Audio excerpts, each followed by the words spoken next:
জয় গুরু। আজ আমরা সত্যানুসরণ বাণী গ্রন্থ থেকে শ্রী শ্রী ঠাকুরের একটা অপূর্ব বাণী আমরা আলোচনা করব।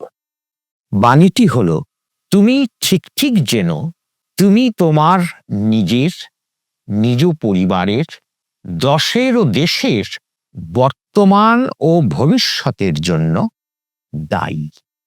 এটা একটা অদ্ভুত কথা।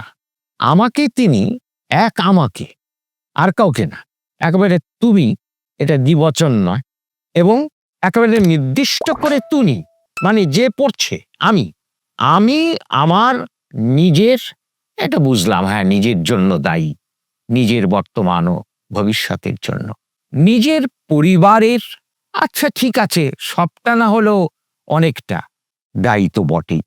এরপরেই দশের, বাপরে বাপ, ও দেশের, তার মানে সমগ্র মানবতার জন্য, এবং তার বর্তমান আবার ভবিষ্যতের জন্য দায়ী।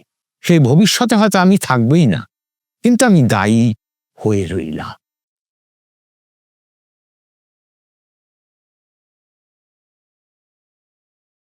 প্রভু শ্রীরাম, শ্রীকৃষ্ণ, ভগবান বুদ্ধ, প্রভু যিশু, মোহাম্মদ, শ্রী চৈতন্য, শ্রীরামকৃষ্ণ, শ্রী শ্রী ঠাকুর অনুকূল চন্দ্র, ভারতের সনাতন আর্য সংস্কৃতির মেলবন্ধন একই প্ল্যাটফর্মে, একই সাথে। আপনাদের হাতের মুঠোয় নিয়ে এসেছে কল্কি অবতার অ্যাপ। শিক্ষা, অনুপ্রেরণা আর আধ্যাত্মিক বিনোদনের এক অনন্য ভাণ্ডার। এখন 3টি ভাষায় উপলব্ধ: বাংলা, হিন্দি ও ইংরেজিতে। আজই ডাউনলোড করুন গুগল প্লে স্টোর থেকে সম্পূর্ণ বিনামূল্যে। লিংক পাবেন ভিডিওর ডেসক্রিপশন ও পিন কমেন্টে। সমাজতান্ত্রিকতার চূড়ান্ত একটা প্রকাশ এই বাণীর মধ্যে আমরা পাচ্ছি। এখানে একমাত্র আমাকেই তিনি দায়ী করলেন। যে বাণীটা পড়বে সেই দায়ী হবে, এটা ঠিক। কাজে সেই অর্থে বলতে পারেন তাহলে সবাই তার তার মতো করে দায়ী, ঠিক কথা, সেটাই হওয়া বাঞ্ছনীয়। কিন্তু আমাকে তা দেখলে চলবে না। কে কতটা দায় গ্রহণ করলো তার হিসেব রাখলে কিন্তু চলবে না। আমাকে বুঝতে হবে যে আমিই দায়ী। নাহলে যে তিনি বলতেন তোমরা তোমাদের নিজেদের, নিজ পরিবারের, দশের ও দেশের বর্তমান ও ভবিষ্যতের জন্য দায়ী, এটা বলতেন। তোমরা তো বললেন না, বললেন তুমি। তার তাৎপর্য হলো যে আমাকে মনে রাখতে হবে যে আমিই দায়ী। আমার দায় কিন্তু কমবে না বা বাড়বে না অন্যে কি করলো তার উপর নির্ভর করে। এটা 1 নম্বর। 2 নম্বর হচ্ছে যে বর্তমান ও ভবিষ্যতের কথা বলছেন, অতীতের কথা বলছেন না। এটা খুব বুদ্ধিগ্রাহ্য যে অতীতে যা হবার তা হয়ে গিয়েছে, কিন্তু তার ফল অবশ্য বর্তমানে চলে আসছে, যাকে বলা হয় প্রারব্ধ বা দৈব।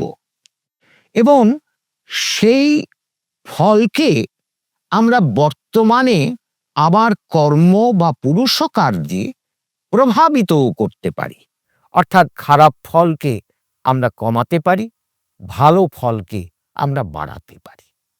এই হচ্ছে দৈব আর পুরুষকার। দৈব যেটা, সেটা আমার গিভেন, আমি পেলাম, এন্ডাওমেন্ট। কিন্তু তার উপর পুরুষকারের প্রভাব সেটাও কিন্তু আছে, কিন্তু সেই প্রভাবটা তো বর্তমানেই, কাজে বর্তমানটাই আসল। আবার ভবিষ্যৎ যেটা, সেটাও তো বর্তমান থেকেই তৈরি হয়। বর্তমানে আমার যে কাজ, আমার যে কর্ম, তারই ফল হবে ভবিষ্যৎ, তারই পরিণতি হলো ভবিষ্যৎ। কাজে এই সব দিক থেকে অতীতকে নিয়ে আমার ভেবে কোনো লাভ নেই। আমার বর্তমানকে নিয়েই ভাবতে হবে, এবং বর্তমানের থেকে ভবিষ্যৎ যা হবে সেটা নিয়ে আমার ভাবতে হবে। এই জন্যই বর্তমান ও ভবিষ্যতের জন্য দায়ী। আমরা জানি যে সৃষ্টির মধ্যে দুটো মূল যে বিধি বা নিয়ম, প্রাকৃতিক নৈসর্গিক নিয়ম, তার একটা হলো কর্মফলবাদ, আরেকটা হচ্ছে কালচক্র। কাল এগিয়ে চলেছে। এখন এই যে অতীত থেকে বর্তমান হয়ে ভবিষ্যৎ, আজ যা বর্তমান, কালটা অতীত হয়ে যাবে, ভবিষ্যৎ বর্তমান হয়ে যাবে, আবার সেই ভবিষ্যৎ থেকে বর্তমান হয়ে অতীত হয়ে যাবে। এই হচ্ছে কালচক্র চলছে, এবং তার সঙ্গেই যুক্ত হয়ে আবর্তিত হচ্ছে কর্মফলচক্র, যাকে আমরা কখনোই, এই দুটোর কোনোটাকেই আমরা কখনো নস্যাৎ করতে পারি না বা বাদ দিতে পারি না, অস্বীকার করতে পারি না। এই যে দুটো মূল নীতি, এটা এই বাণীটার মধ্যে ওতপ্রোত হয়ে রয়েছে। এই যে ঠাকুর বললেন আমি দায়ী, মানে আমার সঙ্গে বিশ্বের দায় বা বিশ্বের যোগ, সেটা কিভাবে হয়? এটা তো একটা প্রশ্ন। ঠিক আছে, তুমি তোমার জন্য দায়ী, তোমার পরিবারের জন্য দায়ী, কিন্তু বিশ্বের জন্যও দায়ী। তাহলে বিশ্বের সঙ্গে তোমার একটা যোগ, আমি একটা মাইক্রোকজম, একটা ছোট্ট ক্ষুদ্র ব্যক্তি, তার সঙ্গে বিশ্বের যোগ, এইটাকে একটু বুঝে দেখার চেষ্টা করি। তিনটে দিক থেকে, একটা বিজ্ঞানের দিক, একটা দর্শনের দিক, আর একটা সমাজতত্ত্বের দিক।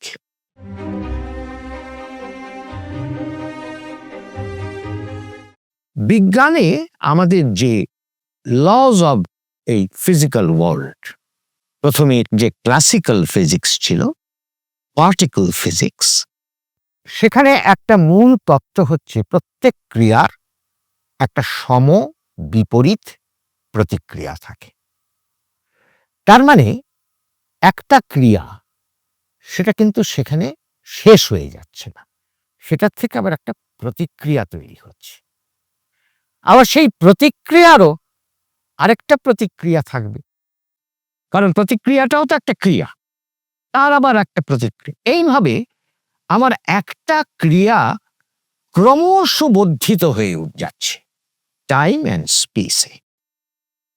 কাজেই এই একটার সঙ্গে সমগ্র যে টাইম অ্যান্ড সমগ্র যে স্পেস, সেটা যুক্ত হয়ে রয়েছে, কাউকে আলাদা করতে পারবেন না। আচ্ছা, এখানে একটা সুন্দর কাহিনীর কথা বলি, তাহলে পরিষ্কার হবে। সেটা হচ্ছে যে শ্রী ঠাকুরের পরম ভক্ত পঞ্চানন সরকার হিমায়তপুর আশ্রমে একটি যুবক আশ্রম দর্শনে এসছেন। তা ঠাকুর পঞ্চানন্দাকে দিয়ে পাঠিয়েছেন তাকে ঘুরে দেখাবার জন্য। তা আশ্রম ঘুরিয়ে দেখানোর পরে সে এবার চলে যাবে। তো পঞ্চানন্দা খুব উৎসাহী হয়ে জিজ্ঞাসা করলেন যে আশ্রম কেমন দেখলেন? তো ছেলেটি একটু ফচকে আর কি, ছেলেটি বলছে যে এখানে বাঁদরগুলো ওরা যে নাচানাচি করছিল, এটা খুব ভালো লাগলো। ব্যাপার হচ্ছে যে ঠাকুর কিছু বাঁদর এনে রেখেছিলেন ওই আমাদেরই, মানে আশ্রমিক, বিশেষ করে মায়েদের সচেতন সজাগ করার জন্য। বাঁদররা এসে ওই মায়েরা বাইরে কিছু শুকোতে দিলে, কাপড় চোপড় রোদে দিলে, সেগুলো টেনে নিয়ে চলে যেত। কাজেই ঠাকুর বলতেন যে তোমরা কেন সতর্ক হয়ে থাকো না, বাঁদর কেন নিতে পারে। এইভাবে তিনি প্র্যাকটিক্যালি মায়েদের তৈরি করছিলেন, এই জন্য বাঁদর। তো সেই বাঁদরগুলো নাকি তার খুব ভালো লেগেছে। তো বুঝতেই পারছেন যে পঞ্চানন্দা এতে প্রচন্ড ক্ষেপে গেলেন, এবং ক্ষেপে গিয়ে তার কানটা মুড়ে দিলেন, বলে একেবারে আশ্রম থেকে বের করে দিলেন। যে আশ্রম দেখে তোমার বাঁদর ভালো লেগেছে, এই আর। তো ঠাকুরের কাছে এসেছেন, ঠাকুরের কাছে এসে ঠাকুরকে খুব বড়াই করে বলছেন, জানেন ঠাকুর, এরকম করলো, আমি ওর কান মোলে আশ্রম থেকে বের করে দিয়েছি। ঠাকুর শুনে বললেন, হ্যাঁ, ওই একটু কর্মফল বাড়লো আর কি, পঞ্চানন্দার কর্মফল বাড়লো আর কি। পঞ্চানন্দা বলছেন, মানে? মানে আর কি, হয়তো আপনি কোনো এক সময় এ জন্মে কি পরজন্মে কাশিতে গেলেন, কাশিতে আপনি বিরাট পণ্ডিত, তা আপনার বহু শিষ্য সামন্ত সঙ্গে নিয়ে আপনি রাস্তা দিয়ে চলেছেন, হঠাৎ আপনার মাথায় পেছন থেকে একটা বাঁশের লাঠি এসে আপনার মাথায় পড়ল। তো পঞ্চানন্দা সেই শুনে এ জন্মে তিনি নাকি আর কাশিতে যাননি। তো এইভাবে একটা কর্ম সেটা কিন্তু কর্মফল তৈরি করে দেয়, সেই কর্মফল কিন্তু জন্মজন্মান্তরেও ধাওয়া করে। এই হচ্ছে কর্মফল তত্ত্ব, যে জন্য বলছিলাম যে এই বাণীটার মধ্যে কর্মফল তত্ত্ব আর এই কালচক্র ওতপ্রোত হয়ে মিশে আছে। কাজে পার্টিকেল ফিজিক্সের এই তত্ত্ব মাধ্যমেও আমরা দেখছি যে বিশ্বের সবকিছু একটা যুক্ত, জড়িত। তারপর পরবর্তীকালে স্ট্রিং থিওরি, কোয়ান্টাম থিওরি, এই যে এগুলো হয়েছে, এগুলো তো আরো বিশেষভাবে বলছে যে পৃথিবীর সবকিছু যুক্ত এবং জড়িত। স্ট্রিং থিওরি একটা যেন স্ট্রিং এই সমগ্র পৃথিবীকে যুক্ত করে রেখেছে, তার যে কোনো জায়গায় একটা কম্পন তৈরি হলেই সেটা সর্বত্র ছড়িয়ে পড়ছে। কোয়ান্টাম থিওরি তার তো মানে অত্যন্ত গভীরভাবে এই যোগের কথা বলছে, যে এমন যোগ যে ভবিষ্যৎ, মানে সময়ের তো তিনটে ভাগ আমরা করি, অতীত, বর্তমান, ভবিষ্যৎ। আমরা মনে করি যে সময় একমুখী চলছে, অতীত থেকে বর্তমান হয়ে ভবিষ্যতের দিকে। কোয়ান্টাম বলছে না, ভবিষ্যৎও অতীতকে প্রভাবিত করতে পারে। কাজেই বুঝতে পারছেন তো অতীত আর ভবিষ্যতের মধ্যেও যোগটা কতখানি নিবিড়। এটা কোয়ান্টাম থিওরির কথা। এইভাবে আমরা বিজ্ঞানের মধ্য দিয়ে কিন্তু বুঝতে পারি যে আমরা বিচ্ছিন্ন নই কোনোভাবে। সম্প্রতি একটা বিজ্ঞানের একটা ক্লিপিং দেখছিলাম, সেখানে এক জীববিজ্ঞানী লিন মার্গুলিয়াস, তিনি 1966 খ্রিস্টাব্দে একটা স্টাডি তিনি প্রেজেন্ট করেছিলেন। সেই পেপারটা তখন বিজ্ঞানী সমাজ নাকচ করে দিয়েছিলেন এবং তারপর 15 বার তার ওই পেপার নাকচ হয়। কিন্তু পরবর্তীকালে তার সেই দর্শন বা সেই আবিষ্কার, সেটাই কিন্তু জীববিজ্ঞানের গতিপথ পরিবর্তন করে দিয়েছে। তিনি কি দেখেছিলেন? তিনি একটা কোষকে বিচার করছিলেন, মাইটোকন্ড্রিয়া। এই যে কোষ, সেই কোষটাকে দেখতে দেখতে তিনি দেখতে পেলেন যে ভেতরে যে তার গঠন, তার মধ্যে বহু বছর আগের, বহু শতাব্দী, হয়তো লক্ষ লক্ষ বছর আগের কোনো অ্যানিমার সঙ্গে তার কিছু কিছু সাদৃশ্য মিল আছে। এই বিষয়টাকে তিনি ভাবতে ভাবতে, গবেষণা করতে করতে তিনি বললেন যে আমরা আসলে এই যে ইভলিউশনে ক্রমশ উন্নতির দিকে আমরা অগ্রসর হয়েছি,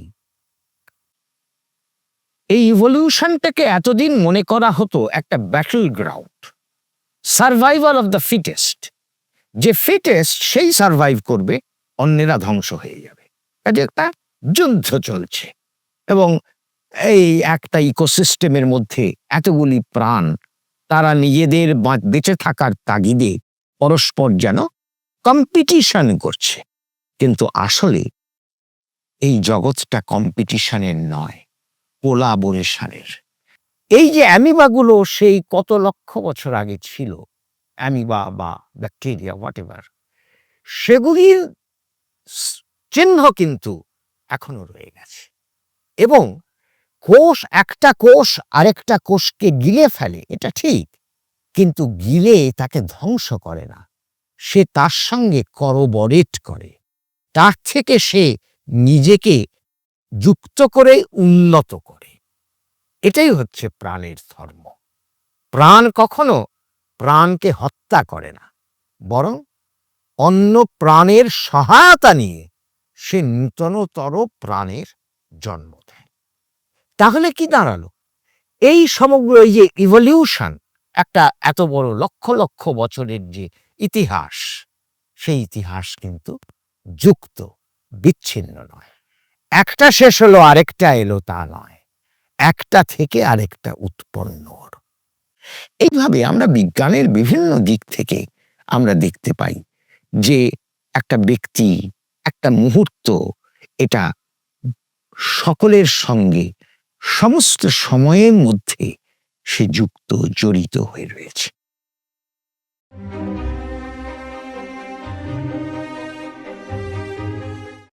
এবার একটু দর্শনের দিক থেকে এই যোগটাকে আমরা বোঝার চেষ্টা করি। দর্শনটা হচ্ছে বিজ্ঞানের বিজ্ঞান, বিজ্ঞানের অন্তর্ভূত যে বিজ্ঞান, পরাবিজ্ঞান। এই দর্শনে আমরা অস্তিত্বের যে মূল ধর্মটাকে চিনতে পারি, সেটা হচ্ছে কম্পন বা স্পন্দন। এই অস্তিত্ব, যে কোনো অস্তিত্বে আমি, তুমি, সে প্রত্যেকেই আসলে একটা কম্পন, একটা স্পন্দন। সেই পরম কারণের পরম স্পন্দন এই সৃষ্টির ধারায় বিভিন্ন পর্যায়ে বিভিন্নভাবে নিরূপিত হয়েছে, মেটেরিয়ালাইজড হয়েছে। সেটাই হচ্ছে এই বিভিন্ন সৃষ্ট বস্তু, জগৎ, সংসার ইত্যাদি। এখন এই কম্পনের বা স্পন্দনের একটা মূলীভূত চরিত্র হচ্ছে সে সবসময় প্রপাগেট করে, সে সবসময় ছড়িয়ে যায়। তাকে বেঁধে রাখা যায় না, সীমায়িত করে রাখা যায় না। আমার প্রতিটি চিন্তা, আমার চাউনি, আমার চলন বলন, আমার চরিত্র, আমার জীবন, কর্ম, সব কিছু আসলে এক একটা বিশেষ তরঙ্গ দৈর্ঘ্যের কম্পন।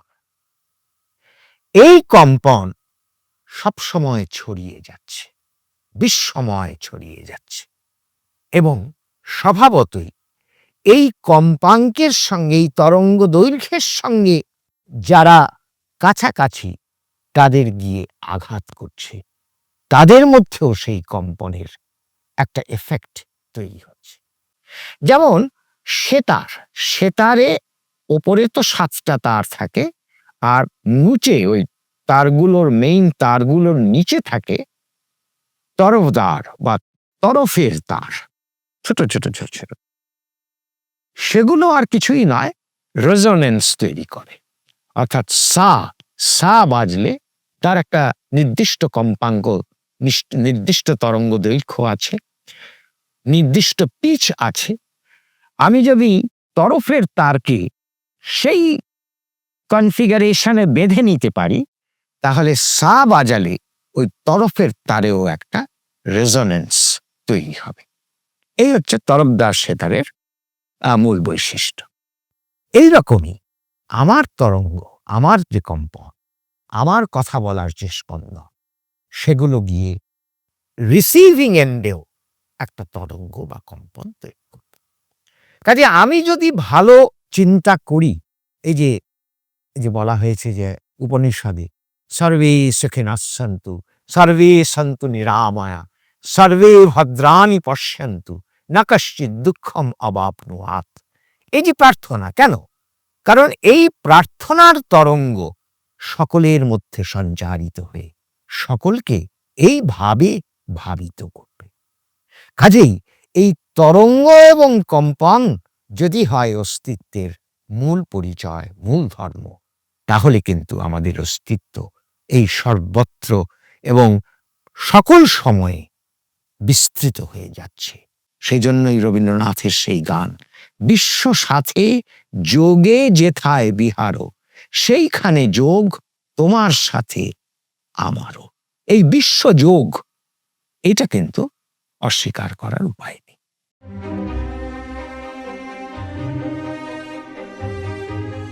সমাজতত্ত্ব দিয়ে বোঝাটা অপেক্ষাকৃত সহজ, কারণ আমরা আমাদের বাস্তব অভিজ্ঞতায় সেটা দেখতে পাই। আমরা যে বেঁচে আছি তা একা একা বাঁচতে পারি না।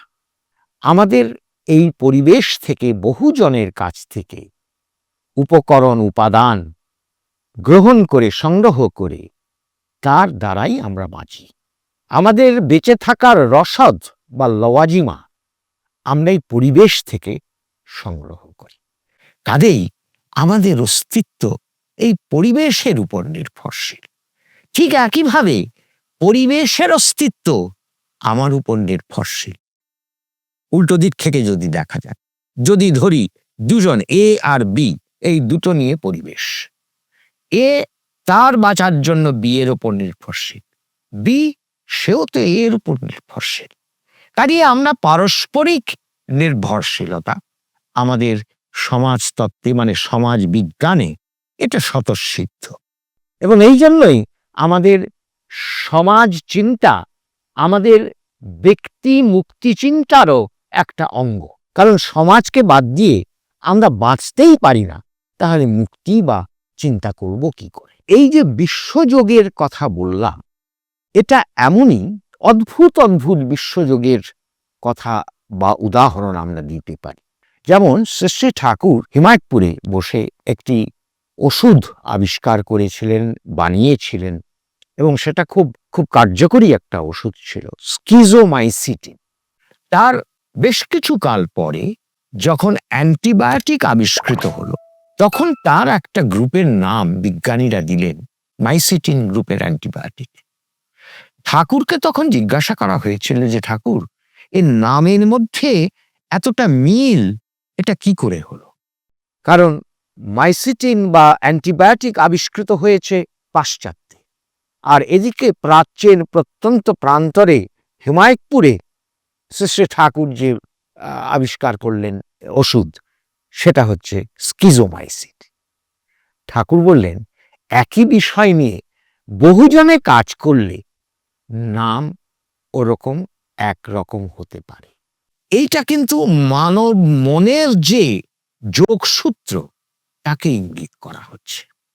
হ্যাঁ, বলতে পারেন যে ওষুধের নামকরণের একটা বৈজ্ঞানিক প্রথা আছে, প্রকরণ আছে, এইভাবে নাম হবে, সেইভাবেই মাইসিটির নাম হয়েছে। এতে অসুবিধে কি?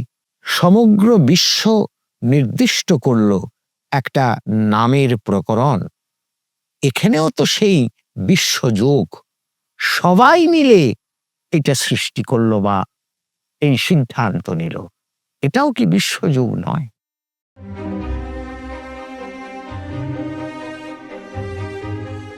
ভারতীয় সাধনার দুটো দিক আছে এবং দুটো দিকই সমভাবে গুরুত্বপূর্ণ। একটা হচ্ছে ব্যক্তিগত, একটা হচ্ছে সমষ্টিগত বা সামাজিক। এজন্য আমাদের মন্ত্রই হল আত্মমোক্ষার্থং জগদ্ধিতায় চ, নিজের মুক্তি এবং জগতের হিত, এটা একসঙ্গে আমরা বলি। আমরা কখনো শুধু নিজের মুক্তি এটা চাই না। বিবেকানন্দ একসময় চেয়েছিলেন, নরেন্দ্রনাথ শ্রীরামকৃষ্ণের কাছে প্রার্থনা করেছিলেন যে এই রকম নির্বিকল্প সমাধি যেন তার সবসময় হয়। শ্রীরামকৃষ্ণ বলেছিলেন যে শুধু নিজের কথা ভাববি কেন, আমি তো চাই তুই একটা বটগাছ হো, সবাই এসে তোর ছায়ায় বসবে, কত পাখি তোর গাছে ডালে পাতায় বসবে, তারা কত বিষ্ঠা ত্যাগ করবে, কিন্তু সবাই এখানে শান্তি পাবে। এইভাবে রামকৃষ্ণদেব কিন্তু শিবজ্ঞানে জীব সেবার মন্ত্রে দীক্ষিত করেছেন। তুমি ঠিক ঠিক যেন তুমি তোমার নিজের, নিজ পরিবারের, দশের ও দেশের বর্তমান ও ভবিষ্যতের জন্য দায়ী। শ্রী শ্রী ঠাকুরের এই যে একটা ছোট্ট বাণী, কয়েকটা কথায় তিনি কিন্তু একটা বিশ্ব দর্শন তুলে দিলেন আমাদের হাতে। আমরা এই বিশ্বের সঙ্গে যুক্ত হয়ে রয়েছি এবং আমার কর্ম, আমার আচরণ, আমার ভাবনা চিন্তা, কথা বলা সবকিছুই এই বিশ্বের সবার বর্তমান এবং ভবিষ্যৎকে প্রভাবিত করে চলেছে। আজকের দুনিয়ায় বিশেষ করে যখন এই ইন্টারনেট বলুন, এই যে মোবাইল, এখন মোবাইলে কি হচ্ছে, আমি আমার অন্দরমহলে আমার ভেতর ঘরে বসে কত জনের ছবি দেখছি, কত দেশের রাজ্যের ছবি দেখছি, সবাই আমার ঘরের মধ্যে ঢুকে পড়ছে। কাজেই তারা তো আমার ওপর প্রভাব বিস্তার করছে, সেই প্রভাবকে তো আমি অস্বীকার করতে পারছি না। রবীন্দ্রনাথ একটা কথা বলেছিলেন ওই বিশ্বভারতীর আদর্শ বলতে গিয়ে, যত্র বিশ্বং ভবত্যেক নীরম, যেখানে সমগ্র বিশ্ব এক নীর হচ্ছে, মানে সমগ্র বিশ্ব একটি বাসায় এসে আশ্রয় নিচ্ছে, একটা বাসায়, আজকের যুগে তো তাই হয়েছে। সমগ্র বিশ্ব আমার ঘরের মধ্যে, আমার মনের মধ্যে, আমার ঘরের উপর, মনের উপর তার প্রভাব সে নিত্য নিয়মিত ফেলে চলেছে। কাজেই সবার উপরে সবার প্রভাব, একে অস্বীকার করার উপায় নেই। সেই জন্য আমাদের সচেতন হয়ে চলা দরকার। কারণ আমার অস্তিত্ব পরিবেশের অস্তিত্বের উপর নির্ভরশীল, আর পরিবেশের অস্তিত্বকে আমার অস্তিত্বই প্রভাবিত করছে। জয়।